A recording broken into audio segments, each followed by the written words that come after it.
Welcome to In the Envelope, a podcast from Backstage, the #1 resource for actors and talent seekers.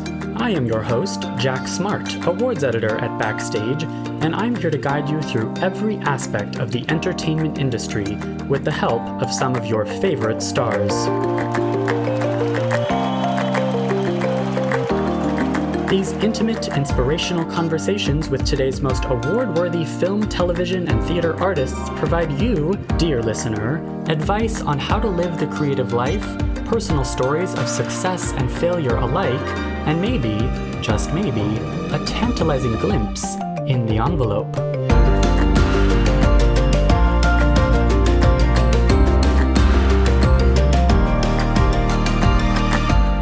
Keep pushing yourself and enjoying yourself and having fun and trying things and trying things and trying things because at a certain point, people start restricting the freedom that you have to try those things.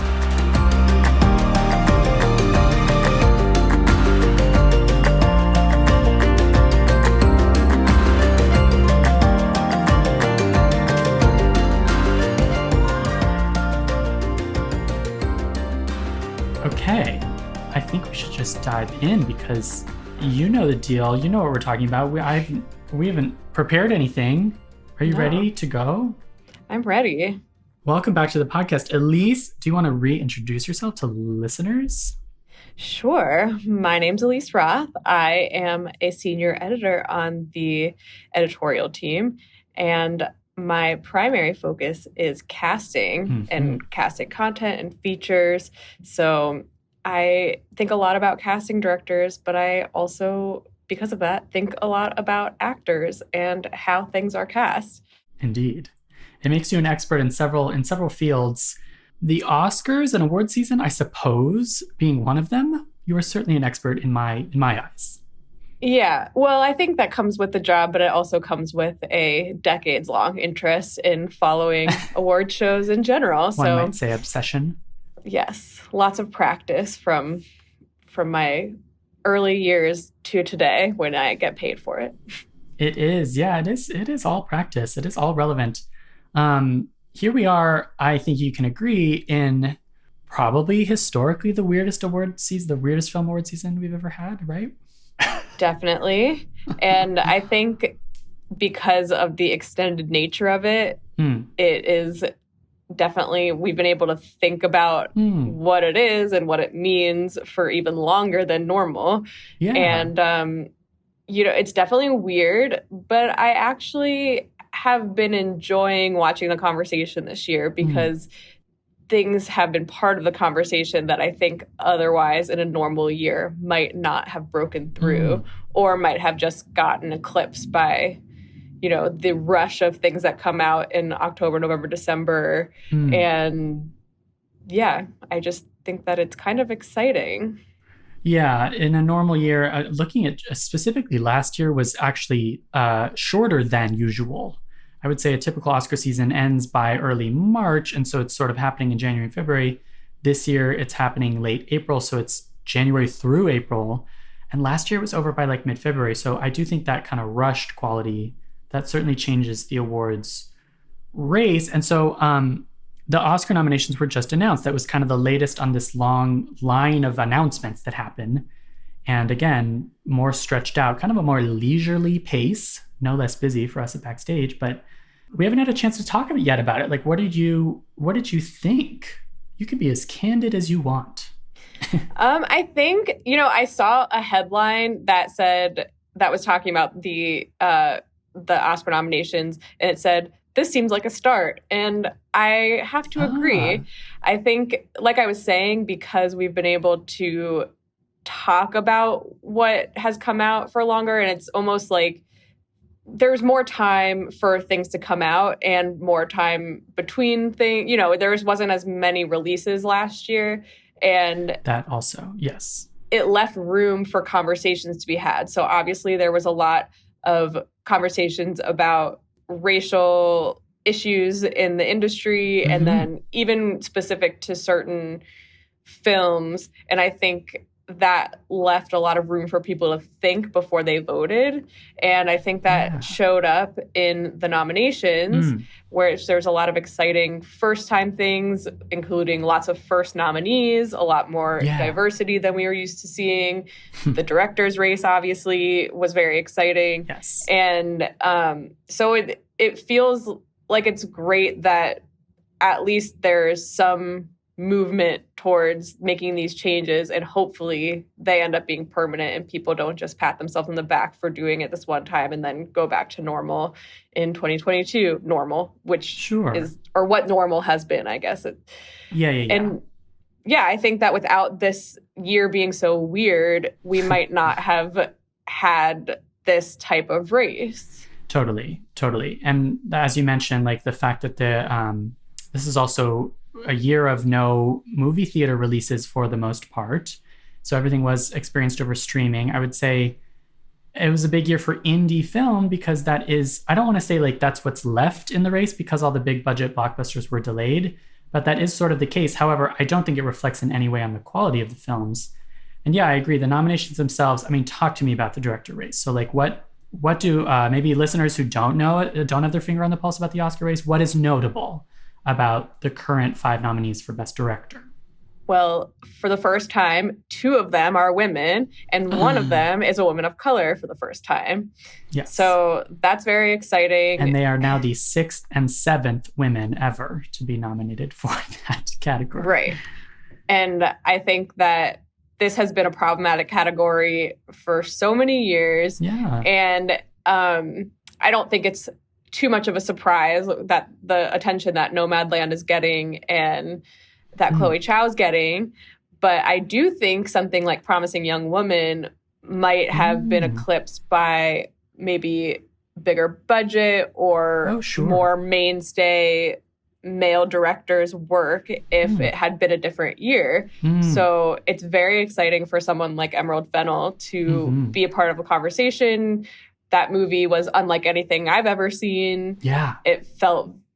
Which is, to me, what is exciting about awarding work in film and in television. Yeah. I want to be surprised. I want to feel like something is new, which is a few years ago why I was exciting for Get Out to get any nominations. Absolutely. Which is because it's like that felt like something I had never seen before. Whereas a lot of Oscar nominees are beautiful filmmaking, just, top of their craft, but it doesn't necessarily feel like a reinvention of the craft. Yeah, of form and content. I love this idea of like what we're really talking about here is like redefining the notion of what is an awards contender and expanding that definition. Get Out is a perfect example. On the list this year, like Minari, that's not necessarily a film that would have garnered attention years ago or in any other year. Exactly. Promising Young Woman, 100%. The Best Picture nominees, just for listeners to know: Sound of Metal, oh my God, what a great year for a film. Sound of Metal, Nomadland, The Trial of the Chicago 7, and Mank.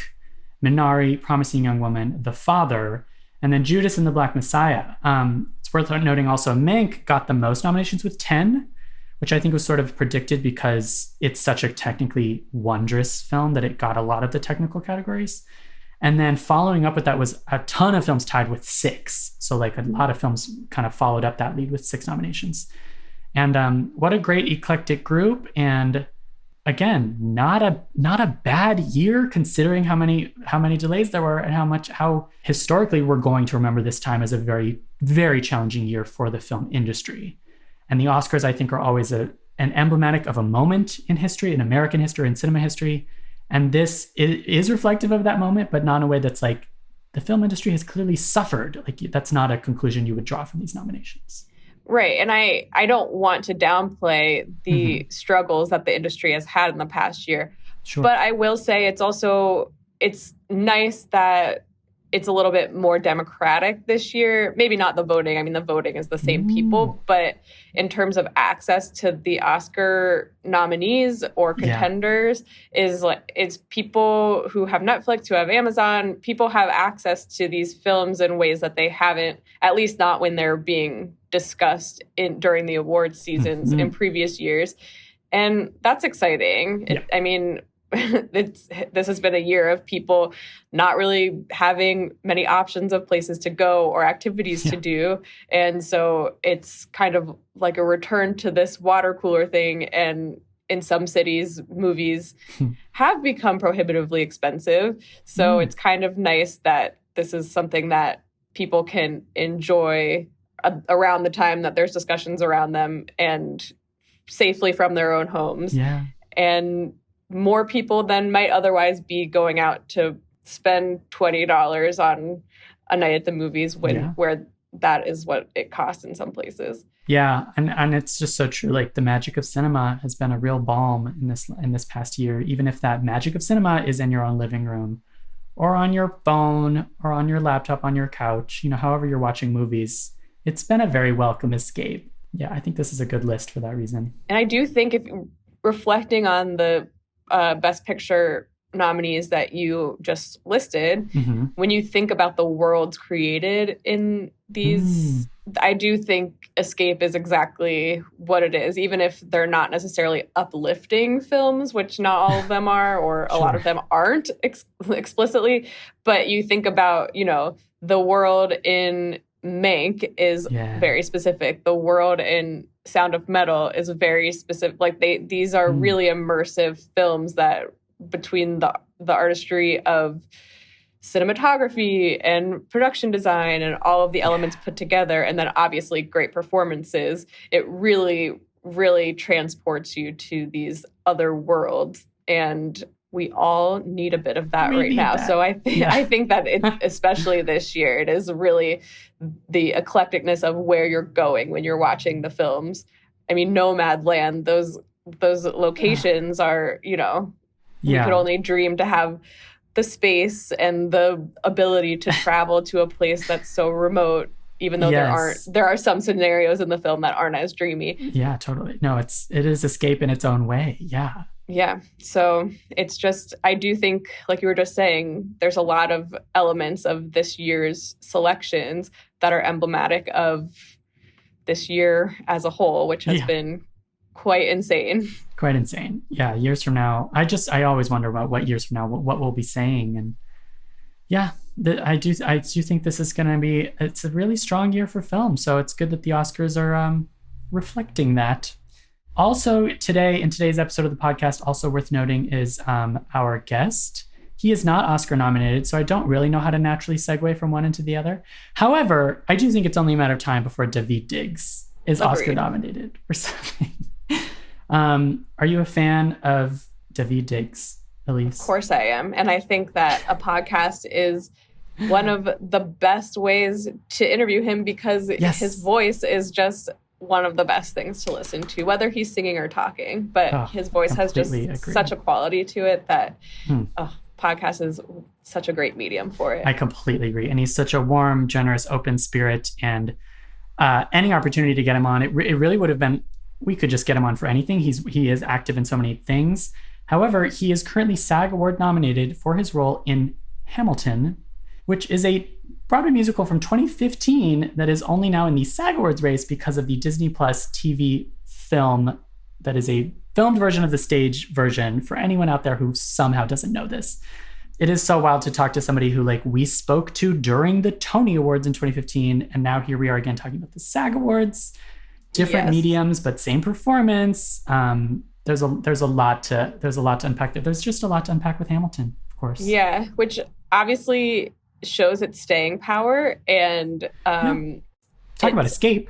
Yeah, right. And I mean, plenty of people have mixed opinions about its eligibility in the SAG race this year, which I think it follows the rules. I sort of agree with okay, it's a little bit of a cheat, but I mean, it's not like it was nominated for everything. So it just kind of shows how amazing Daveed's performance is in his role as Lafayette / Jefferson. And everything about that show is memorable, but I mean, I just will never forget watching him in the theater, walking down those stairs at the beginning of Act 2 and just being this is the best thing ever. This is the most charismatic person I've ever seen perform. Yeah. Yep. And that velvet suit. Yeah.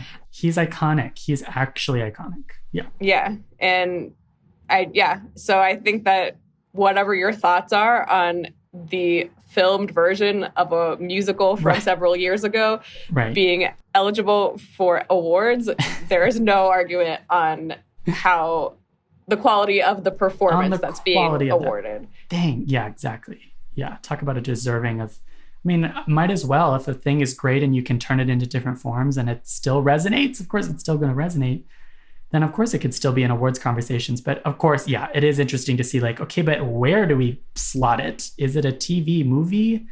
TV movie, inherently, that blends usually two different categories. So, and I think it's also a testament to the work that he's done since that. When you say that he's nominated for a SAG Award, you're not immediately thinking, the only thing he's done is Hamilton, so it must be for that.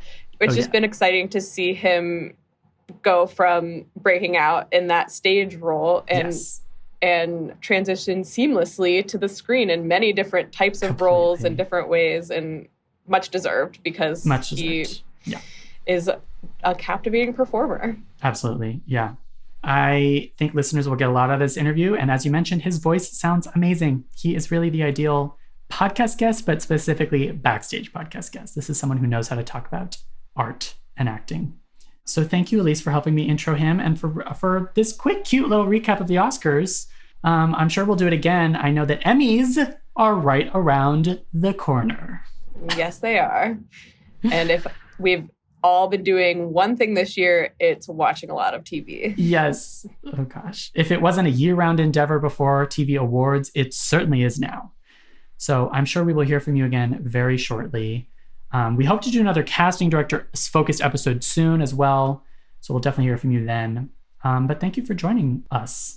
Thank you for having me. Hey, if you are an actor or an aspiring actor, someone at the beginning of your artistic career, and you haven't signed up for Backstage yet and you don't know how it works, I have good news for you. Backstage is offering 30 whole days completely free just for our In the Envelope listeners. If you visit backstage.com/subscribe and enter the code ENVELOPE, you will have full access to the site where you can make a profile, upload a headshot, upload a reel, start applying to the thousands of casting notices uploaded every single day on the world's #1 casting platform.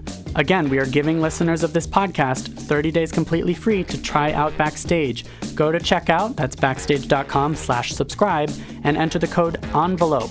If you want to be in contention for an Emmy or for an Oscar or for a Tony or for a SAG Award, do as many of the guests on this podcast have suggested and use Backstage. We are here for you. Again, free 30-day trial, backstage.com/subscribe, enter the code ENVELOPE.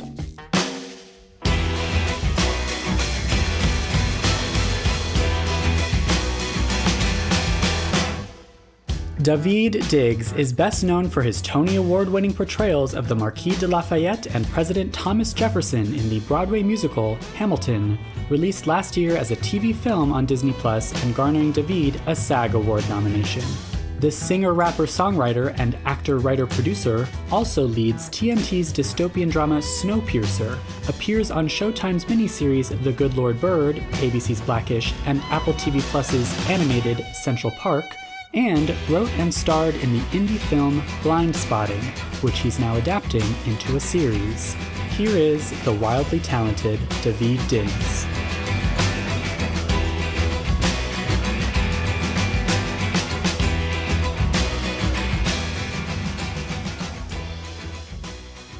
Daveed, hi.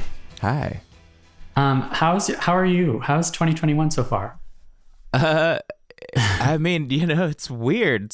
It's a mixed bag, but it's good. I'm up in Vancouver. Just started shooting season 3 of Snowpiercer. So, that's awesome. So yeah, we're up here doing the damn thing. It feels a little bit like I left the U.S. at exactly the wrong time. Everybody I know is getting vaccinated and I can't get one. Sure. The first time in the whole last year. Yeah, exactly. Wait, so whereabouts are you? You have a sound barrier behind you? Yeah, I have to everywhere I go, I have to build a studio because I do so much. I mean, my own music, absolutely. But also you know, a ton of like animation stuff and so much voice work these days that like, and it's just easier and sort of less stressful to do from home. So I try to build something that's mostly functional wherever I'm staying. It like goes, it's like a mobile sound optimization system you have. Kind of. It's just packing blankets and like my regular setup from home, but which gets better and better every time I have to rebuild it. So. And you're working on just Snowpiercer. Is there also like, is Central Park an ongoing gig? Yeah. So we record with that a fair amount, and then just like a bunch of like some just animated films and stuff that I've been doing, and and then writing. You know, every so often like a songwriting gig comes along, like some commercial, like me and Clipping will do some random commercial type gig or something. So it's just I'm in my studio a lot. Sure. Puppies for Hanukkah and those kinds of all gigs. Those things. Yeah, exactly. Awesome. So you've spoken to Backstage so much that I was going through all those interviews, and I want to make sure that we're not like rehashing too much. But could you speak about your experience with Backstage? I read that you like used to read Backstage. You would sit in Barnes and Noble and read Backstage, and when I was not like, purchase it. Yeah. I couldn't purchase anything back then. When I was like first sort of trying out New York, and I was just couch surfing, and I would like look through audition notices in Backstage or like whatever. I flip through the magazine, like not trying to get some sense of what even the New York theater community was like, because I didn't know anybody in it really. Sure. I want to ask you all about how the goal has changed, because it seems like with the fluctuations of the industry and of your life, the goal keeps changing. But take me back to the beginning. What was the original? Were you bit by an acting bug? I don't know if it was so much an acting bug as it was just like that was one of the things I really loved to do, and I just wanted to be able to do all of the things that I love for a job. That was always the goal. It's still kind of the goal, you know. I just I didn't. There were plenty of people around me who didn't really like the thing that they did for work, and that's not. You know, my parents didn't want that for me, like, and I didn't want that really. I wanted to not. Effort to get to a point where I didn't have to have this split of like my, you know, work self and my fulfilled self. So that was what I was pushing towards. It turns out like even when you get to do the things you love, that doesn't happen all the time, right? So yes, it's never 100% bliss all the time. Just life. That's so interesting. The idea that you're motivated by seeing the opposite of what you would have. Like some people are inspired by seeing, oh, this person's doing exactly what they love and what they're meant to do. And you sort of have the opposite where you're like, I want to make sure that my work is my life because I'm not seeing examples of that. Yeah, I mean, I also saw some examples of that, I think. I mean, I saw plenty of people who loved what they do. I think it was just once I became aware that what that was for me was being an artist, like that. It's kind of a difficult thing, you know, like there was a moment where, because I also really loved teaching, and I was doing a lot of education work back in the day, and at some point it became clear to me, like in my, you know, mid or late 20s, that if I were to do that full time, I wouldn't be happy. Like I wouldn't have felt that way, but that might have been an easier route to pursue in some ways. There were more opportunities there at the moment, but I became aware that wasn't going to be the thing. It would be a great thing to do, and I could have been really proud of it, but it wouldn't have been the thing that would lead me to not be frustrated with myself. Yes. So you chose the path that was riskier and potentially more reward. Yeah, I guess so. Chose also feels like an odd, you know what I'm saying? I mean, it was, but also like, you know. Well, that's actually, that's what I love hearing about, like this idea of like, how intentional was all of this? Like you have this pie in the sky goal, but you also are at like, not at the mercy of the ebbs and flows of these industries, both music and theater. These are industries where you must have known the odds are against you. Yeah. I mean, I think it was just, I'm not particularly business minded, and like industries in general, I have trouble understanding. So it was never, which is why I think like it feels weird to say that I chose anything as opposed to just kind of continued to walk towards things that seemed to allow me to live close to the kind of life I wanted to live, you know, like, and to say yes to things that felt like they would be good to do. But sometimes it's easy to look back on how everything went, and I understand how people could look at that, at what I've done, and maybe it feels like there was some grand design there, or that I had planned any of it, but that's just not true. And I don't know that how many people that's true for. Some folks are very intentional like that, but I wasn't, and I also didn't know enough to be, you know, I'm still learning, like the stuff I'm learning about how to make television now is crazy. I mean, I know nothing. I still, every day I'm confronted with how little I know about the various industries that I work in, you know, and I've been making music since I was 14 years old, and I could not tell you the first thing about how the music industry works. I'm signed to a label. I don't understand that. I don't understand anything. You know? You're more on the artistic side. You're more comfortable, and of course you're learning things on that end too. You're learning about yourself as an artist, but you are more in the position of having to become a showman, like become an entrepreneur. And teach yourself that.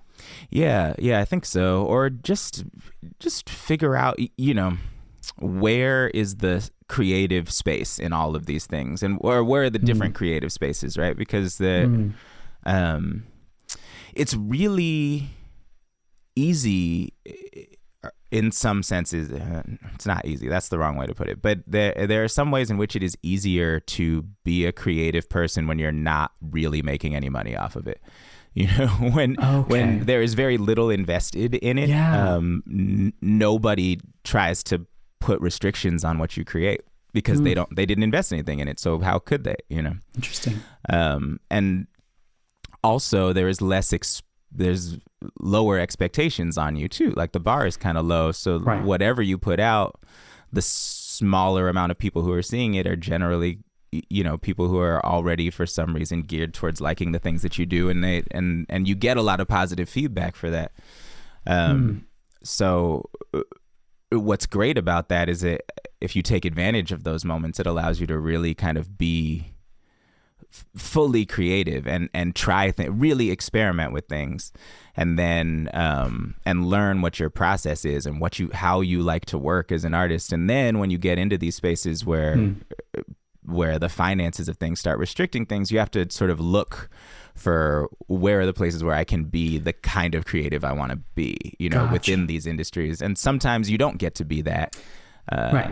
And that's okay too, because you can always learn things from those moments. But I find myself looking for the sweet spots of like, okay, this is how I really like to work and how I like to think. Where within this machine can I do that?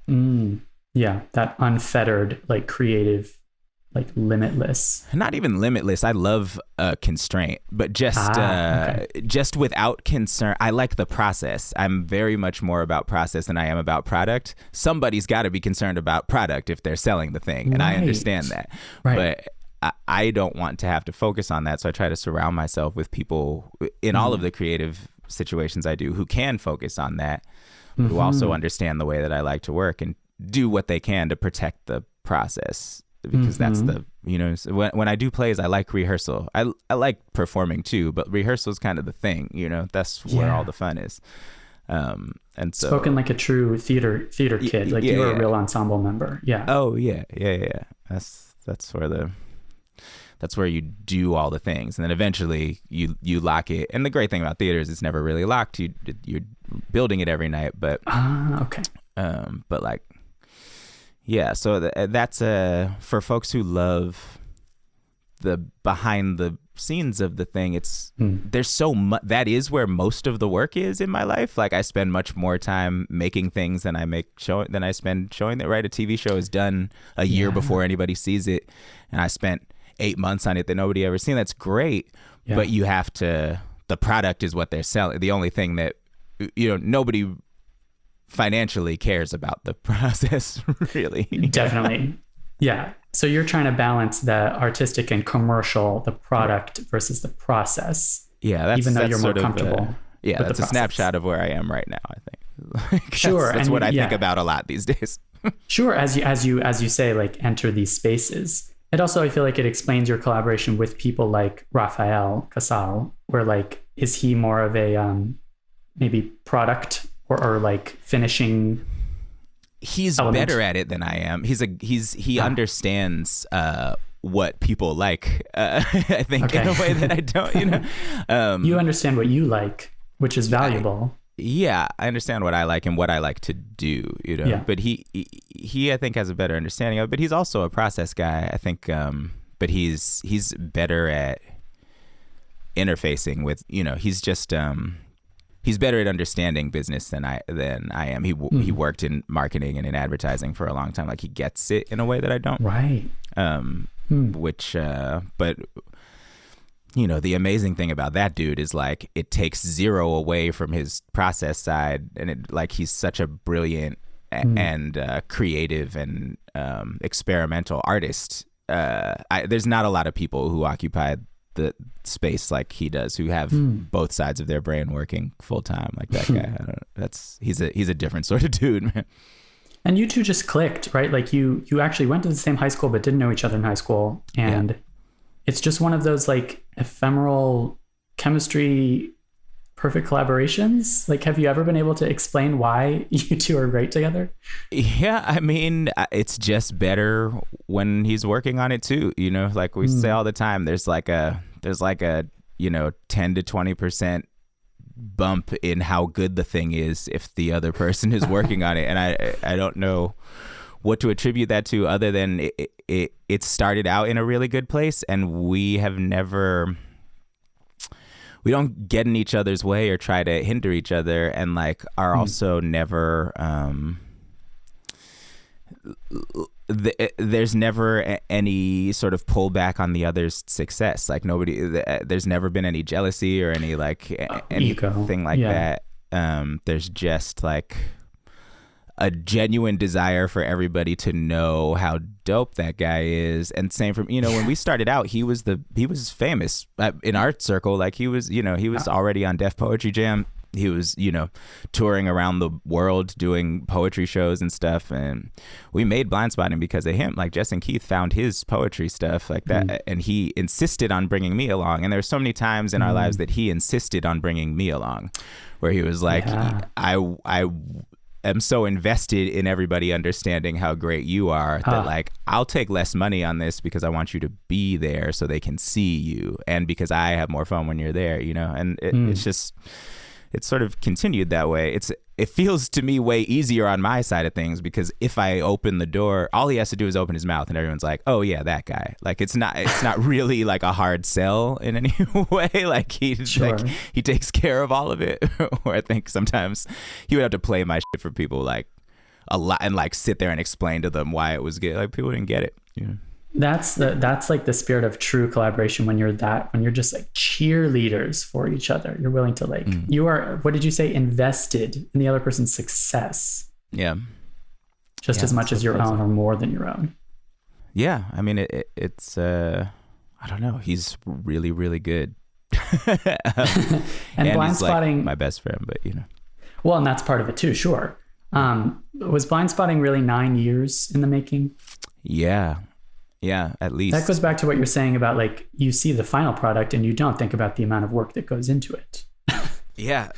I mean, and 22 days shooting, That's insane. Yeah. 9 years of pre-production, essentially. That's film. 22 days of shooting. That's crazy. Crazy. But did you have to think about do you think about theater versus film? Like, how do you approach them differently? Like that perfectly encapsulates you love rehearsals. You are a theater kid. How does it feel to transition from that to 9 years of developing a movie followed by 22 days of shooting? We were working on that for so long before I had ever done any other film work. So I don't think I thought about it then. Like I sort of think about the juxtaposition now only in terms of the work. I think at the place where I am with on-camera work right now, I still feel very much like I have to, in order for me to be successful, I need to really be able to trust my collaborators. I need to really be able to trust my director and the whole team, the editors, everyone, because ultimately someone else is building this performance is how I feel about it. And I there are plenty of other film and TV actors who don't feel that way, but I still don't have the muscle to understand what it looks like when I do something. I don't, the camera distances and stuff. These are all things I'm still learning. But so I have to trust somebody who's watching a monitor to tell me if something looks crazy or to tell me if something does not read for the way that we're trying to tell the story. If it's not aiding the story, then someone has to tell me that. And ultimately, at least in the moment where I am right now, it feels a little bit like, like providing a bunch of different sort of small bits, like sentences or like colors, right? If it was painting, like I'd be just providing colors and the various artists would be taking those colors and actually painting the thing with them. When I feel like I'm at my best on camera is when when everybody's sort of in it trying to figure it out, and essentially what I'm doing is rehearsing while they're taping, right? I can say, what about this? And I do a thing. Yeah. And then they have that.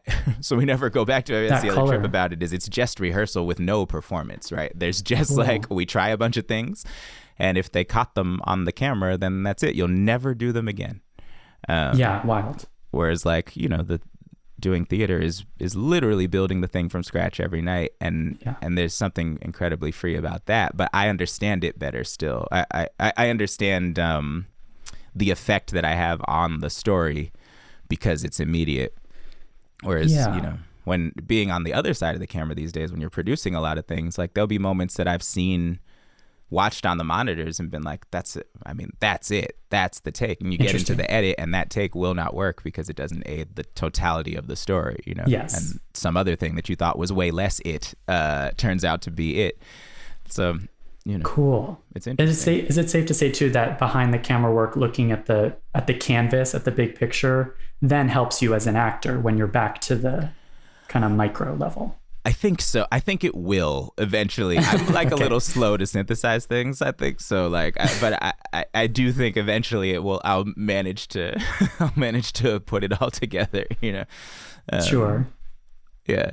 I don't know. I remember when I left college. Right. I was a theater major just for undergrad, and we learned like a ton of theory. We studied everybody that you study. Stanislavski and Meisner and all this stuff. And I remember trying to figure out how to use any of that like while I was there, and I couldn't at all.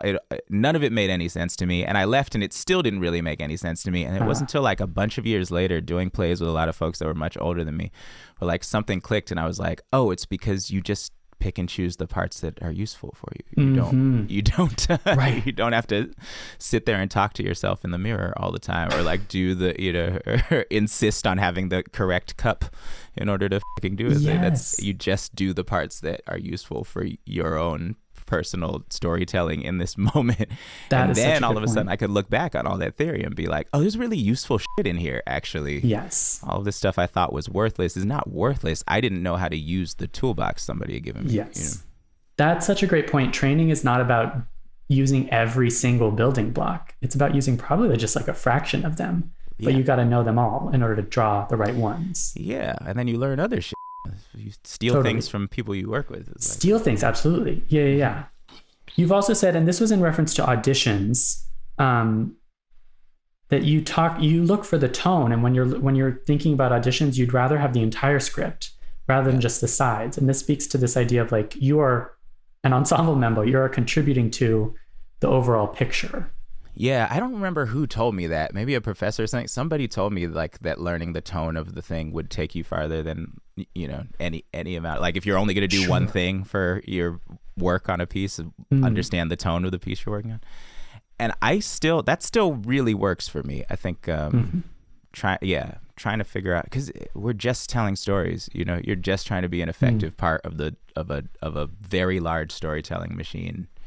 In whatever of these forms you're working in. And so what's the, the Good Lord Bird, right, was such a fun project for me to work on. And the reason I said yes to it immediately was because I read the book and like the tone of it was so specific. I was like, how are you going to pull this off? I don't like, oh, cool. It seemed so hard to do, but I had a good idea of how I could be helpful in it. So I was like, great. I think I have some idea of how I might play this part. And then working with that episode director, Darnell Martin, she had so many great ideas. Ethan had so many great ideas. And all of it, everyone was so attuned to the thing tonally and when I watched that project, I'm like, wow, you did it. It does feel similar to the way it felt to read that book, which is like a laughing hysterically at a really horrific situation. Sure. And and so like I love that stuff. I love what a project really nails the tone of the thing. Sure. This might be a weird question, but like, did the idea that it might not pull it off, like the idea that the adaptation might not be successful in pulling off that tone, that didn't hold you back at all or give you any doubts? Oh, it made me jump at it more. I love a thing that probably won't work. Sure. I think, especially in sort of the bigger like film and TV world, when you get those projects, if you happen to really like one of those, to me, if you happen to really like one of those and it feels like a big swing that has a bunch of different ways it might fail, like, yes, you kind of got to say yes to those, because so many of the things you give are like sort of safe. They're pretty safe and they're probably going to work for the audience they know they are appealing to. I love this that. Was like, who's the audience for this? I don't even know who wants to watch this except me. I know I want to watch it. So like, yeah, that's what's exciting about it. I always say yes to those things. And Snowpiercer for sure fits that brief, right? Like there's so many ways that it's just teetering on the genres and the it is, man. And I don't understand what's going on half the time. But it's such an incredible collection of people, and sometimes that's it. Really, like at the bottom of everything, you kind of, that's all you have is like, who am I working with right now? And I lucked into it in Snowpiercer. I didn't know any of these people really, but like the cast and crew of this show and the writers, like everybody is such a wonderful human. I really like being around them, and that counts for a lot. And like I creatively enjoy working with them, and so but it is one of those things where it's like, I don't know what's going on, man. Like this might maybe that gets your creative juices flowing more than like, I know exactly what this is, I know exactly what it's for, and what I'm contributing to it. Yeah, definitely. That is exciting. Is it also, it must be true, Snowpiercer is the only project you've had where this is a character that you are revisiting over a long period of time and developing over time? Yeah. And certainly like, you've done TV before, but this is like a lead role in every episode. So like, has that been different from a stage show, which is the same thing, but you're starting from scratch every night, or like a film or miniseries? Yeah, it's very different. It has to grow and evolve with you. And there's this, I've talked about this before, but I think, as far as I can tell, television is the only place where this dynamic happens, which is this crazy sort of game of telephone between actor and writer's room, where like, and I noticed this on Blackish the first time that I did Blackish. They had like written the script and it was super funny, and I went to the table read and I did it at the table read, and that was great. And so we start shooting, and at some point in the very first scene I was shooting, like I was looking for some silly way for Johan to enter the space, and like and plus the way the cameras were blocked didn't allow the most obvious way to get in the room to be there. So I was like, well, I'm just gonna step on this dude's couch and he's gonna hate that. Like Anthony's gonna, Dre would absolutely hate that, and he's supposed to hate this guy anyway. So like, so I did that. And then it was in every episode after that, like, or Johan puts his feet on the couch, like that became a thing, and I was like, "Whoa, that's crazy!" It's a living document in television in a way that it isn't anywhere else. Where that, like, because you're gonna keep the story continues, and the character has to continue to evolve, and so you get to be in this dialogue that I don't know that it exists anywhere else. And it's pretty cool when it works, when there's like the space and skill to do that, for writers to see a thing and be like, oh, we should change something right now, or we should add something right now. Like, it's very cool. And it speaks to what you were saying about you're rehearsing in the take, and whatever they capture from that rehearsal does end up being the final product. And it's up to them. Yeah, exactly. That's so awesome. Going back, I mean, I have so many questions for you, obviously, but we have to talk about Hamilton. And you've talked about it so much, but like, what was it like revisiting it? Like, did you see it? You must have seen this film, or maybe you don't like to watch your performances and you didn't, but I imagine you did. I did. I've watched everything except like my big parts. Oh, so you don't want to? Okay. I haven't watched What Did I Miss, and I haven't watched the Cabinet Battles, and really? I haven't watched the things that are like me features. Because I was going to ask, like, is it the thing where are you as an act? Is it in the nature of an actor to, if you're revisiting a performance or watching an older performance, to feel not regret, but to feel like I would have done that differently now, or? I don't know that even that's it. I just, with that one, I think because I did it for so long and I've talked about it so much, and there's this, and I've totally reduced it in my head to like these sound bites that I've had to say all the time. So there's this crazy compilation of what those years of my life were like that exists in my head, and a small part of that is the performance of the show. Right. And it's false. I 100% know it is false. How interesting. But it's the way I have been speaking about it for the last 6 years. And so I know the second I watch some of those things, it's going to break that, and I might not be able to talk about it anymore, which is fine. Yeah. Or I'll have to reframe the way I'm talking about it, and that's fine. It's really just that I already know the cognitive dissonance that's going to exist between what is in my head and what is captured on that thing. Also, that was one time doing the show, or 3 times doing the show. Kind of early in the run. Yeah. No, that was super late in the run. We were like, we were hundreds of shows in. So which is, all of those are good things. And I understand that. It's really just, I haven't been ready for that yet. You know, it's not out of any like dislike. And it's a little silly because I so enjoy watching everybody else in it. And like revisiting what it was like to watch them do it. You know, I watched Wait For It from the Wings every night, and it was my favorite part of the show every night. God, so like, same. I revisiting that is magical. But I'm not quite ready to have it. And also, it's a play. I don't know. That's why I do plays, because you don't have to watch them again. Like, absolutely.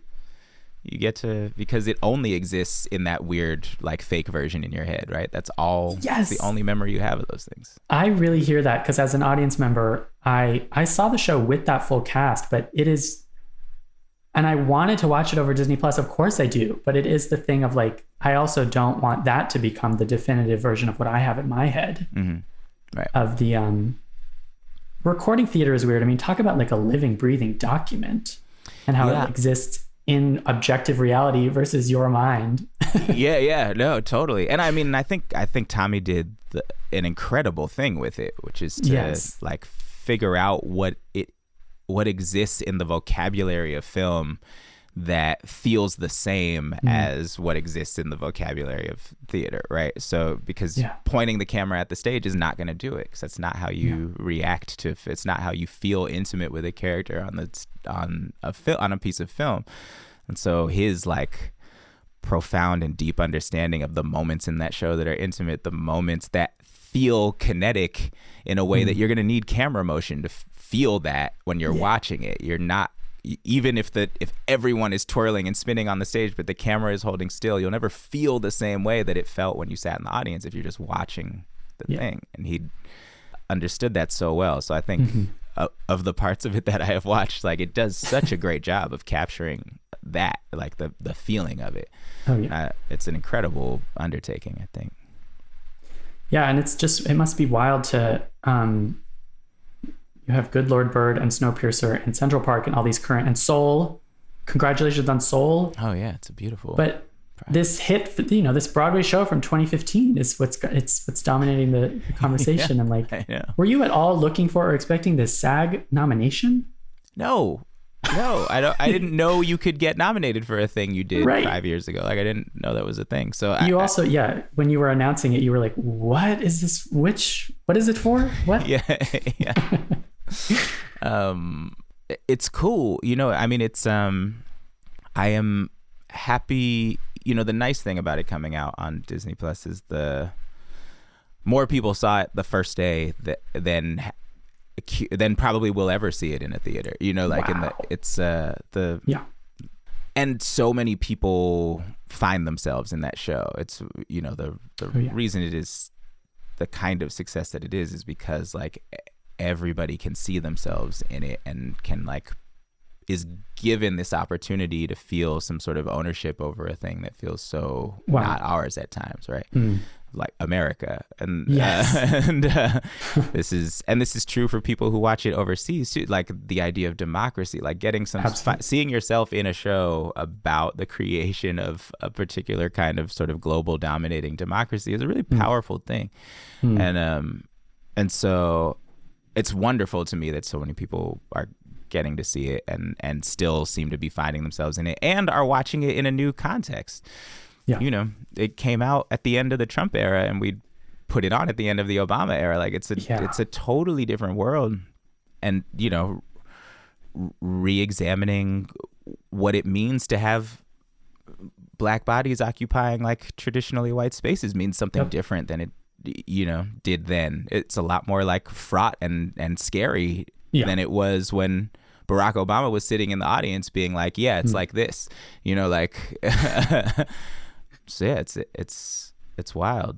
It's a reminder of a lot of things we can't take for granted, like democracy and like equality.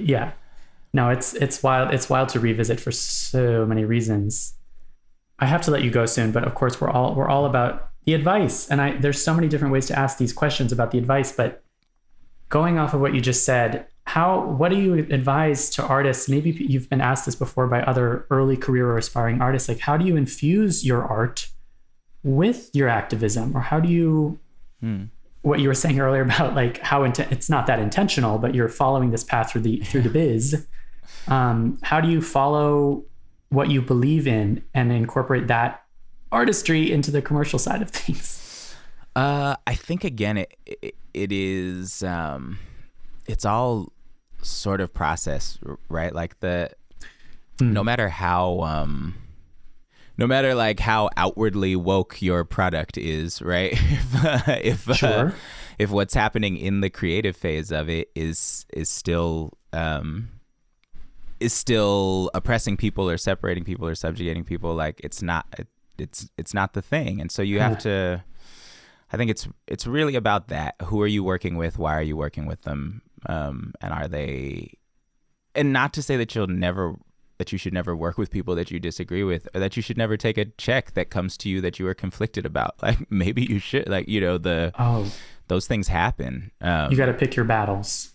Yeah, pick your battles. But I think the biggest way to, as an artist, to be an activist is to look at how your art is created.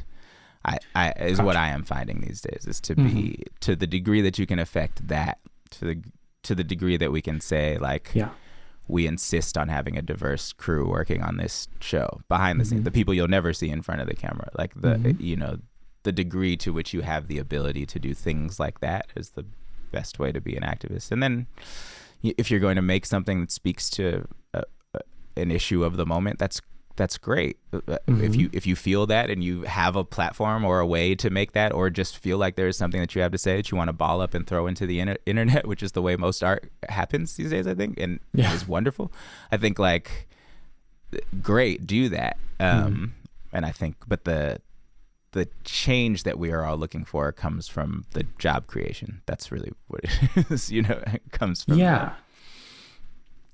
and the insisting on the difference, on like trying to move the needle forward in terms of how we are all respected and treated and loved in the spaces we create in. Yeah, it again speaks to process versus product of like, I love this idea that it doesn't, I guess it's fine if the final product ends up having this stamp of some kind of approval, but if the behind the scenes intentions weren't all there, that's the more important thing. And that even early career actors who are just starting out, they have the power to make those kinds of decisions. Yeah, or you can, or at least you can be aware of it. And file things away to be like, you know what, next time I won't do this. Like next time when I have the opportunity, if I have the choice between two things, I'm gonna take this one. You know, you don't always have the luxury of choice in that sense, but I think those are the things as a young artist to keep your eye on. Like really, it's just like file away the experiences and remember them and remember what you would change about them. And then you can always, as long as you remember those things, you can push for them. But I think like that's excellent advice. Sometimes as artists, we're always trying to make ourselves make something that is saying something, and like, which is great if that's what you want to do. Mm-hmm. I've been binge watching The Mentalist for the past, you know what I'm saying, like 4 weeks or something. Like that's the thing I'm consuming the most right now. I don't know what that show is saying anything important, but like I enjoy it, and I'm very glad it exists, and I don't think there's anything wrong with making stuff like that too. Love that. Right. So like, but that doesn't mean that you can't be part of the solution while you're making those things. Mm-hmm. That's really beautiful advice, especially for the early career artists, because there is a lot of walking the line between what you say yes to and what you don't. And just to bring it back to, it sounds like the way that you speak about your early career, I love this idea that you're saying embrace the almost more limitless capability, the fact that you don't have as many people invested in your success, and that you are just charged with figuring out your own creativity, your own creative process. It's a really special space that you totally hate and take for granted while you're in the middle of it. But I see. Okay. When you start having a lot of eyes on you, it gets way harder to do that. Yes. So you might as well take advantage of it now. Like while if you are in that position where you have the sort of freedom to collaborate differently, or to try to really experiment with things, like figure out what your edge is now, and have that in your back pocket so that you know, like, if the opportunity comes along, you can go to there, and then that edge will change. But just like, I think, trying to keep pushing yourself and enjoying yourself and having fun and trying things, because like at a certain point, people start restricting the freedom that you have to try those things, and like it's a trade-off. It is a trade-off. Yeah. But I love that it's just a picking and choosing of what works for you, and also paying attention to what doesn't work, so that going forward you can not repeat that. Yeah. All of us will say yes to so many things that it turns out were not the right thing, Yes. or we thought something was going to be something it wasn't, or whatever.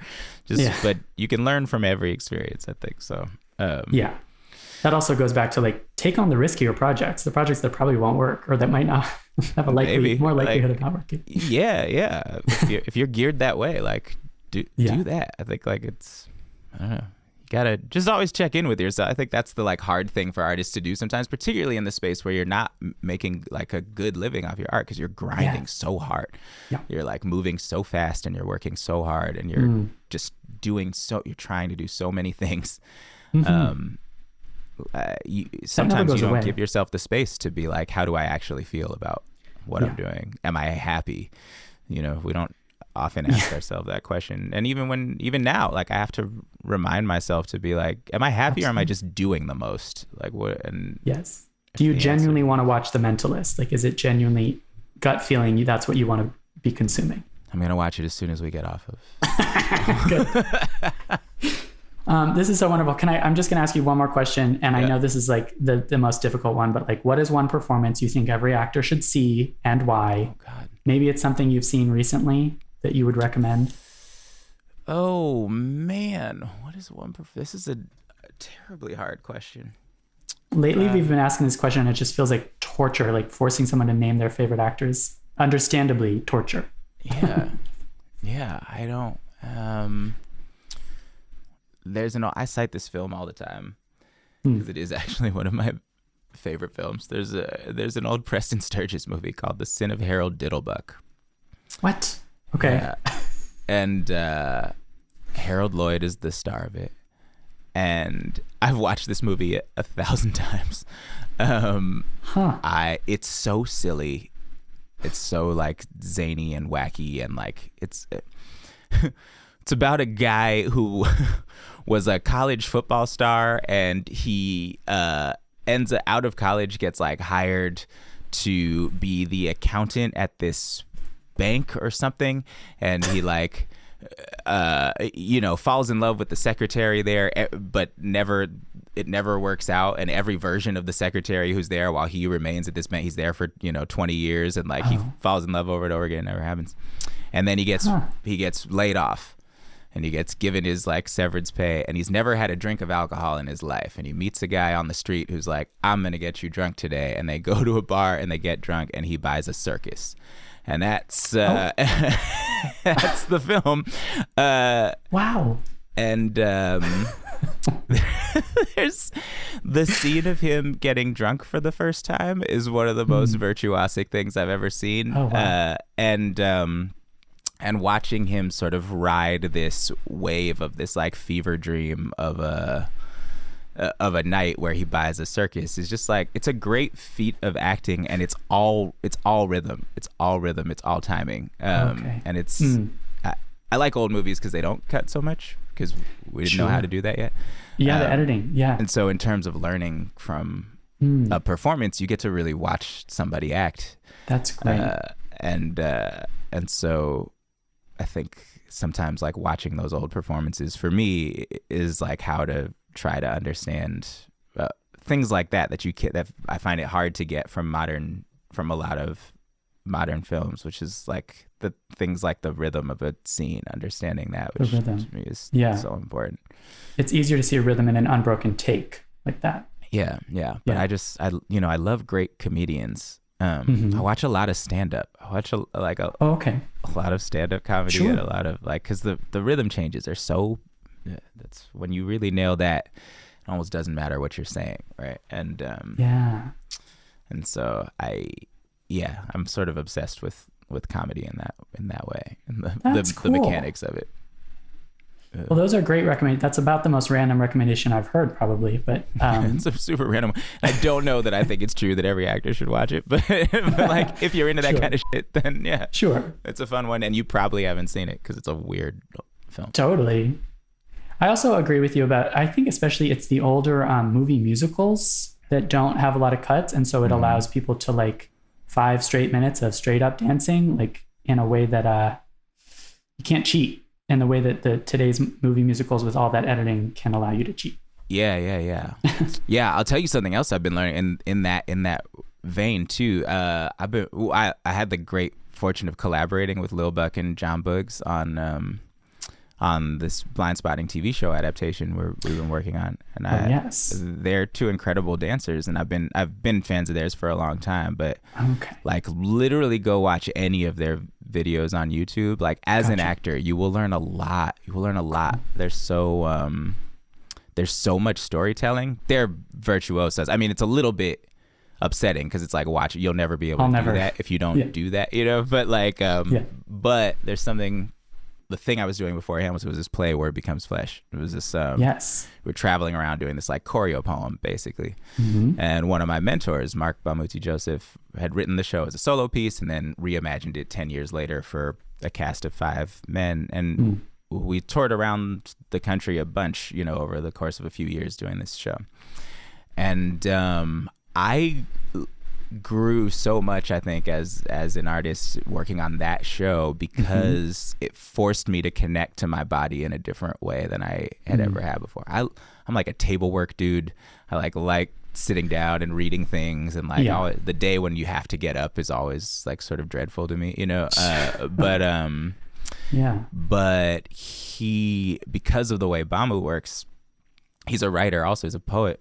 A great writer, and for him there isn't the word is always connected to movement, and it's not always that it's dance. Sometimes it's subtle, but like the word for him doesn't exist without the physicalization of that word. The act of speaking is a physical act, and so working on that show, and not that I work in the same way as him at all, but the learning a bit from that process Also, another collaborator of mine, Chris Walker, who's another incredible dancer, who's heading up the First Wave program at the University of Wisconsin in Madison. Like him and Rafael Casal helped build that program, and so like I've been friends of his for a long time too. And I worked with him a lot on.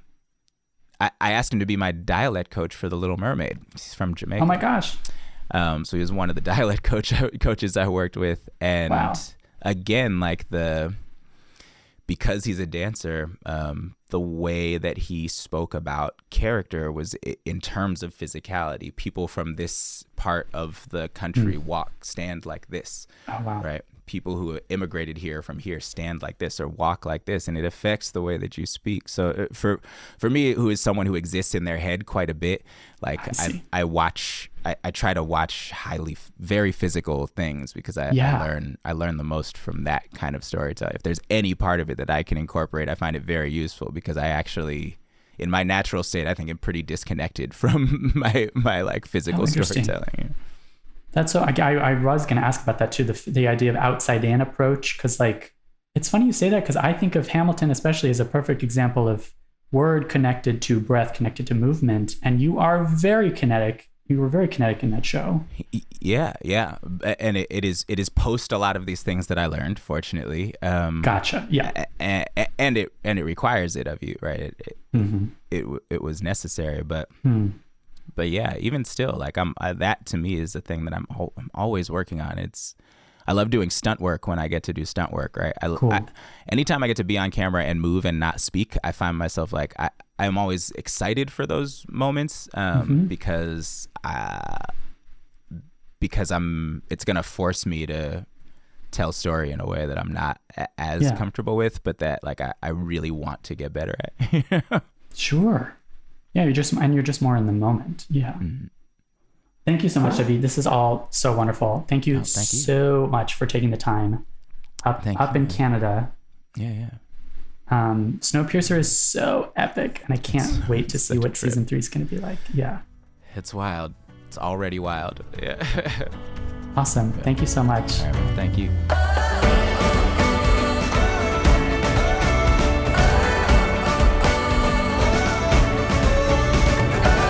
And now it's time to hear from Christine McKenna-Torella, our Backstage casting insider.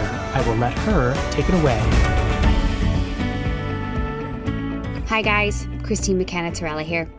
I love David Diggs. He's such a talented performer, and I don't know about you, but hearing that he's back on set filming season 3 of Snowpiercer makes me feel like we are getting back to normal. I feel like I can exhale. I really relate that at the start of his career, he'd go to a bookstore to read Backstage magazine because he couldn't afford the subscription. I've told this story before, I think, on this podcast, but when I first moved to New York, my budget was incredibly tight, and I used to share my subscription with my roommate, and by share I mean I used to wait until she had read hers and I'd read it after. Backstage is now digital as well as in the print form, so access has never been easier. We've literally thousands of articles up on the site for you to read, for everything from when you're starting your career all the way through to if you want to become a creator, with really great content. And I just couldn't recommend enough that you guys can just look it up and go. I doubt that most of the original cast of Hamilton would remember me, but back when Hamilton was at the Public Theatre, which is the space I worked at, and not yet the massive worldwide hit it became, David and the cast were very gracious to the staff at Joe's Pub when they would perform there, which I always think is very telling. How you treat people that you don't know matter or don't think matters. And this cast were all enormously talented. You knew watching him and the others that something special was about to happen with not just the show, but their careers as actors. It's a similar feeling to a lot of shows that I got to see at the Public, actually. I remember I saw Here Lies Love. I felt the same way about that in the Leicester Theatre at the Public. And at this stage, it's fairly well known, I think, that the original cast of Hamilton received additional compensation for helping create the show. But something that is probably less well known is that many Off-Broadway spaces on the original run will have Off-Broadway equity contracts that have various tiers and a low weekly minimum, quite frankly, as low as like $300 and $400 a week. And the original ensemble of Here Lies Love or Hamilton wouldn't have been making a lot of money. Nowhere near Broadway minimum. Broadway minimum is somewhere near $2,000 a week.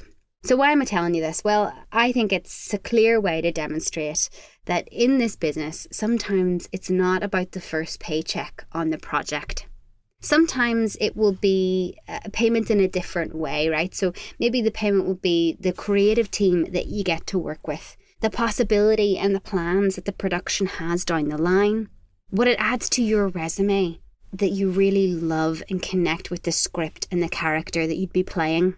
To quote Patti Smith, build a good name. Keep your name clean. Don't make compromises. Don't worry about making a bunch of money or being successful. Be concerned with doing good work and make the right choices and protect the work. And if you can build a good name, eventually that name will be its own currency. Alternatively, maybe you already have a resume and experience, and without the right payment or back end at the end of an indie project to protect you, you might be in a place in your career where you say no to auditions and opportunities because they're not a financial fit, and I deeply respect that. We all have to pay our bills. But if you think you're intrigued by a project or a casting call that you see, you love the team that you would be able to work with, or you want to build your resume and your network in the business, I recommend that you keep an eye out for casting calls for workshops and readings and indie projects that might not have a large budget right now, but might be going somewhere in the future. On to the casting highlights of this week. USA Today has a branded content spot that they're casting with us in partnership with a national advertiser. It's what they call real people casting, right? So they're really looking for a parent-child duo that have recently taken out a student loan. I imagine we have quite a few students that might be reading our magazine, so hopefully that resonates with you guys. The pay is great. It's $1,000 per day. The shoot dates are not yet confirmed. It'll be in the New York area. Over to the UK for a second, there is a 6-part drama called Kensington, an independent TV drama. It already has some stars attached: Emily Carey, Saffron Burrows and Eric Roberts. They're casting a variety of lead roles, shooting in London. So take a look at the details there if you are a UK-based actor. And finally, Ivy and Bean is casting on the site. They're holding a nationwide open call looking for kids to play various roles for the upcoming Netflix film Ivy and Bean. Take a look on the site for details. That's all from me for this week. As always, there are thousands of additional castings on Backstage.com for every type of actor, every region. Head over there to check out more. Break a leg in all your upcoming auditions and have a beautiful week.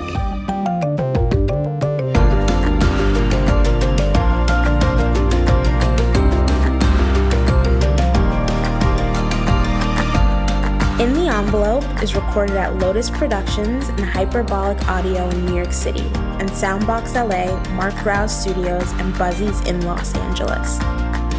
Thanks as always to our producer extraordinaire, Jamie Muffett, and to the team at Backstage, Samantha Sherlock, Mark Stinson, Caitlin Watkins, and of course, Kasey Howe. Visit Backstage.com, and don't forget, you can subscribe to Backstage by using the code ENVELOPE at checkout for a free trial. That's right, 100% free. For more exclusive content, join us on Facebook and Twitter at In The Envelope, and subscribe, share, and leave a comment. Who would you like us to interview next? Thanks for tuning in. We'll see you next time for another glimpse in the envelope.